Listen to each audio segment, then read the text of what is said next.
اللہ تعالیٰ قرآن کریم میں فسق و فجور کرنے والوں کے بارے میں کس قدر سخت ارشاد فرماتا ہے انا منزلون علی اہل ہذہ القریۃ رجزا من السماء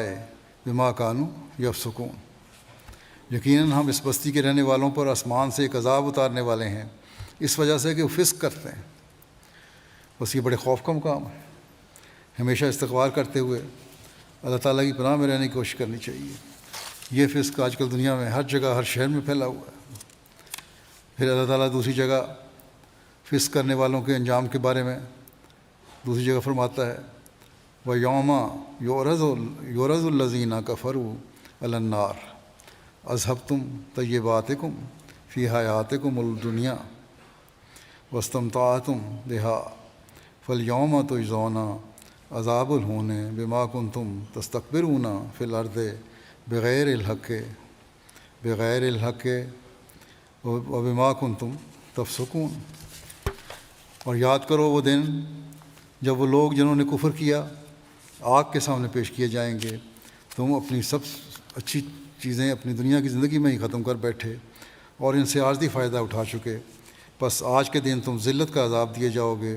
بوجہ اس کے کہ تم زمین میں ناحق تکبر کرتے تھے اور بوجہ اس کے کہ تم فسق کیا کرتے تھے، اللہ تعالیٰ کے حکموں سے نافرمانی کیا کرتے تھے۔ ہمیں فسق و فجور سے پاک ہونے کی طرف توجہ دلاتے ہوئے حضرت مسیح علیہ الصلوۃ والسلام فرماتے ہیں اگر کوئی شخص یہ کہے کہ میں صالح اور خدا ترس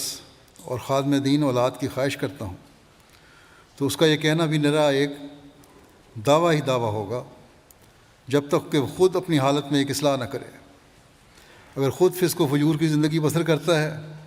اور منہ سے کہتا ہے کہ میں صالح اور متقی اولاد کی خواہش کرتا ہوں تو وہ اپنے اس دعوے میں کذاب ہے۔ صالح اور متقی اولاد کی خواہش سے پہلے ضروری ہے کہ وہ خود اپنی اصلاح کرے اور اپنی زندگی کو متقیانہ کی زندگی بناوے، تب اس کی ایسی خواہش ایک نتیجہ خیز خواہش ہوگی اور ایسی اولاد حقیقت میں اس قابل ہوگی کہ اس کو باقیات صالحات کا مصداق کہیں۔ لیکن اگر یہ خواہش صرف اس لیے ہو کہ ہمارا نام باقی رہے اور وہ ہمارے املاک و اسباب کی وارث ہو یا وہ بڑی نامور اور مشہور ہو، اس قسم کی خواہش میرے نزدیک شرک ہے۔ بس ہمیں اپنے اور اپنے بچوں کے اس گہرائی میں جا کر جائزہ لینے کی ضرورت ہے۔